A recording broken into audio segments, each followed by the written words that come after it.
سمجھنا جاننے سے زیادہ گہرائی رکھتا ہے، اور ایسے بہت سے لوگ آپ کے ارد گرد موجود ہیں جو آپ کو چاہتے ہیں، مگر ایسے بہت کم لوگ ہیں جو آپ کو سمجھتے ہیں۔ تربیت اچھی ہو تو انسان کا ضمیر خود اس کے کردار کی حفاظت کرتا ہے۔ ہم ذاتی طور پر تو اکیلے ہو سکتے ہیں، مگر روحانی طور پر ہم ہمیشہ ان لوگوں کے ساتھ ہوتے ہیں جو ہمارے دلوں میں بستے ہیں۔ خوبصورتی ہمیں رویوں میں تلاش کرتی ہے اور ہم اسے آئینوں میں ڈھونڈتے ہیں۔ دروازہ زور سے بند کرنے، چیزیں توڑنے اور اونچی آوازوں سے کچھ نہیں بدلتا۔ زندگی میں حقیقی آزادی تم تب محسوس کرو گے جب تمہاری یہ سوچ بن جائے گی کہ میں نے اللہ کو راضی کرنا ہے، باقی جسے ناراض ہونا ہے ہو جائے۔ ہر کوئی اس دنیا میں مسافر ہے، یہ نہ سوچو کہ لوگ کیا کہیں گے۔ لوگ بھی مسافر ہیں، یہ بھی چلے جائیں گے۔ جتنا برائی سے بچ سکتے ہو بچو، جتنا اچھا کر سکتے ہو کرو۔ اللہ کی یاد کے بغیر زندگی ادھوری ہے۔ انسان سب کچھ پا کے بھی ادھورا ہی رہتا ہے، اور جب اللہ کی یاد ساتھ ہو تو مشکل سے مشکل گھاٹیوں سے بھی انسان بآسانی صبر کے گھونٹ پی کر گزر جاتا ہے۔ اگر چینی اور نمک کو مکس کر کے چیونٹیوں کے آگے ڈال دیا جائے تو وہ چینی لے لیں گی اور نمک کو چھوڑ دیں گی۔ اسی طرح دنیا میں ہر طرح کے لوگ ہیں۔ آپ اپنے لیے وہی چنیں جو آپ کی زندگی کو خوبصورت اور سویٹ بنا دیں۔ جب بھی لگے کہ اب جینا مشکل ہے، تب ایک گہرے یقین سے کہہ دیجیے گا، اللہ اکبر، اللہ سب سے بڑا ہے۔ بے شک وہ پاک ذات بہت بڑی ہے۔ ہماری پریشانی سے، ہر دکھ درد سے، ہر گناہ سے، ہر اذیت سے، ہر برے وقت سے تو بڑی شان والا رب سب سنبھال لے گا اور آپ کو خبر تک نہیں ہوگی۔ ہر لمحہ قیمتی ہے اگر اس کو اللہ جل جلالہ کی یاد میں گزارا جائے۔ قبر کی تنہائی سے پہلے قدرت ہمیں کئی بار تنہا کرتی ہے تاکہ ہم خالق حقیقی کے حقیقی تعلق کو سمجھ سکیں۔ دل کی دوا کیا ہے؟ قرآن کی تلاوت، تنہائی کے آنسو، اچھی صحبت اور قیام اللیل۔ آپ کے وہ الفاظ بھی تحفہ ہیں جو دوسروں کو آگے بڑھنے کا حوصلہ دیتے ہیں۔ عظیم والد نے خالق کی مرضی دیکھی، معصوم فرزند نے خالق اور والد کی مرضی دیکھی۔ اللہ والوں نے قربانی کا اصل فلسفہ دیکھا اور ہم نے صرف دمبا دیکھا۔ اگر تم سن لو فرشتوں کی کلموں کی چرچراہٹ جب وہ ذکر کرنے والوں میں تمہارا بھی نام لکھتے ہیں تو لا الہ الا اللہ کہنے کی تڑپ میں جان دے دو۔ جیسے پانی دیکھنے سے نہیں بلکہ پانی پینے سے پیاس بجھتی ہے، ایسے ہی قرآن پاک محض پڑھنے سے نہیں بلکہ سمجھ کر پڑھنے سے ہدایت ملتی ہے۔ زندگی ختم ہونے سے پہلے قرآن ترجمے سے ایک بار لازمی پڑھ لیں کہ پتہ چل جائے کہ اللہ نے مسلم گھرانے میں کیوں اور کس لیے پیدا کیا۔ مسلمان گھر میں پیدا ہونا آپ کی نہیں، اللہ تعالیٰ کی مرضی ہے۔ بدبخت ہے وہ شخص جس نے اپنی زندگی کو بدلنے کے لیے ہزاروں کتابیں پڑھ لیں لیکن قرآن مجید اس کی الماری پر پڑا گرد آلود ہوتا رہا۔ جدائی نہ تو سفر سے ہے، یہاں تک کہ موت بھی جدائی کا ذریعہ نہیں بن سکتی۔ عنقریب ہم سب آخرت میں جمع ہوں گے۔ جدائی تو یہ ہے کہ ہم میں سے ایک جنت میں جائے اور دوسرا آگ میں۔ یا رب العالمین ہمیں جنت الفردوس میں اکٹھا جمع کرنا، آمین یا رب العالمین۔ ہو سکتا ہے آپ کے پاس بانٹنے کے لیے کچھ نہ ہو، لیکن شکر کرنے کے لیے کچھ نہ کچھ ضرور ہوگا۔ ہمیشہ جوڑنے کی کوشش کیجیے، توڑنے کی نہیں۔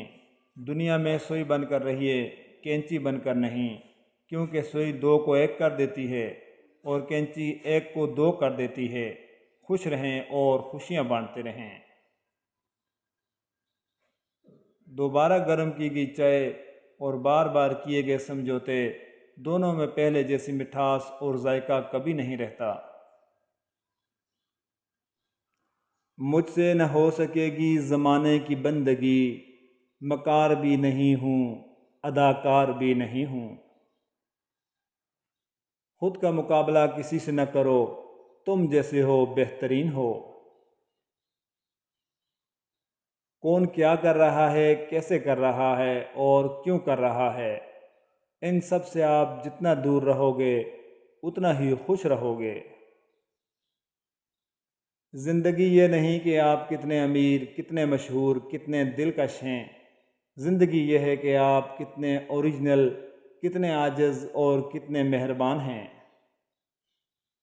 زبان کو ہمیشہ قابو میں رکھو، کیونکہ یہ ایک ایسا تیر ہے جس کا نشانہ اکثر ہی غلط لگتا ہے۔ اپنی حد میں رہنا سیکھیں۔ حد میں رہنا اللہ تعالیٰ کی بہت بڑی نعمت ہے۔ پانی حد سے بڑھ جائے تو طوفان بن جاتا ہے، انسان حد سے بڑھ جائے تو شیطان بن جاتا ہے۔ بات یہ ہے میرے عزیز کہ ہم جیسا کہتے ہیں ویسا کرتے نہیں۔ رشتہ جتنا مضبوط ہوتا ہے رنجش بھی اتنی ہی زیادہ ہوتی ہے، لیکن جو لوگ فاصلوں کو سمیٹنے کا ہنر جانتے ہیں ان کے لیے محبت ہمیشہ مہربان رہتی ہے۔ اللہ پر یقین رکھنے والے دعا مانگنے کو کبھی معمولی نہیں سمجھتے، وہ اللہ پر توکل رکھتے ہوئے ناممکن کو بھی مانگنا جاری رکھتے ہیں۔ حضرت علی رضی اللہ تعالیٰ عنہ کا فرمان علی شان ہے، ہمیشہ دعا مانگتے رہا کرو، کیونکہ دعا کبھی رد نہیں ہوتی، یا تو قبول ہوتی ہے یا آخرت کے لیے ذخیرہ ہو جاتی ہے یا مصیبت کو ٹال دیتی ہے۔ زندگی کی اصل خوبصورتی یہ نہیں کہ تم کتنے خوش ہو، بلکہ زندگی کی اصل خوبصورتی تو یہ ہے کہ دوسرے تم سے کتنا خوش ہیں۔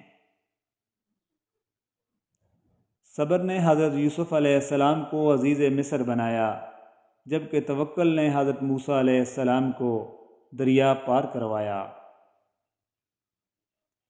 ٹھکانہ قبر ہے تیرا، عبادت کچھ تو کر غافل، کہاوت ہے کہ خالی ہاتھ گھر جایا نہیں کرتے۔ صبر بھی رنگ لاتا ہے اور غصہ بھی، مگر صبر کرنے کے رنگوں سے زندگی حسین ہو جاتی ہے، جبکہ غصے کا رنگ محبت کے ہر رنگ کو نگل جاتا ہے۔ زندگی کے حسین لمحات واپس نہیں آتے، لیکن اچھے لوگوں سے تعلقات اور ان سے وابستہ اچھی یادیں ہمیشہ دلوں میں زندہ رہتی ہیں۔ حقیقت تو یہ ہے کہ صبر کا خوبصورت اظہار ہے امید نہ چھوڑنا، اور اللہ اپنے بندوں سے بس یہی تو چاہتا ہے کہ صبر بھی کرو اور مجھ پر یقین بھی رکھو، بے شک اللہ صبر کرنے والوں کے ساتھ ہے۔ ہر تعلق احترام مانگتا ہے، کسی کو حاصل کرنا ہو یا کسی کو اپنانا ہو تو سب سے اول اس کا احترام کرنا لازم ہے۔ تعلق اکثر ختم ہو جاتے ہیں، اگر یاد رہتا ہے تو اس کا احترام کہ اس نے مجھے کتنی عزت دی تھی، اس نے مجھے کتنا مان دیا تھا۔ تعلق اور رشتہ یہ اللہ کی طرف سے بنتے ہیں، مگر ایک دوسرے کو عزت دینا اور احترام کرنا ہمارے اور آپ کے ہاتھ میں ہے۔ ہمیشہ اس وقت بولیں جب آپ کو احساس ہو کہ آپ کے الفاظ جو آپ کہنے جا رہے ہیں وہ آپ کی خاموشی سے زیادہ خوبصورت ہیں۔ مخلصی سب سے زیادہ پرکشش جذبہ ہے۔ اگر آپ کسی کو کچھ نہیں دے سکتے اسے اچھے الفاظ تو دے سکتے ہیں۔ الفاظ لہجہ نہیں رکھتے مگر تاثیر رکھتے ہیں۔ شاید آپ کے الفاظ کسی کے لیے راہ حیات بن جائیں۔ وہ لوگ خوش نصیب ہوتے ہیں جو لوگوں کی دعاؤں میں شامل ہوتے ہیں۔ روشنی بنیں، خوش رہیں، خوشیاں بانٹیں، اپنے لیے اور دوسروں کے لیے۔ حضرت علی فرماتے ہیں مومن کا شکر اس کے عمل سے ظاہر ہوتا ہے، جبکہ منافق کا شکر صرف زبان پر رہتا ہے۔ خوبصورتی کی کمی کو اخلاق پورا کر سکتا ہے، مگر اخلاق کی کمی کو خوبصورتی پورا نہیں کر سکتی۔ یہاں ہر چیز ختم ہوتی ہے، پیسہ، وقار، عزت، اکڑ، غرور، نفرت، منصب، اور صرف عمل باقی رہتا ہے۔ اللہ ہمارا خاتمہ ایمان پر نصیب فرمائے، آمین۔ مجھے بولنا بہت پسند ہے، مگر بس ان سے جو مجھے سننا پسند کرتے ہیں۔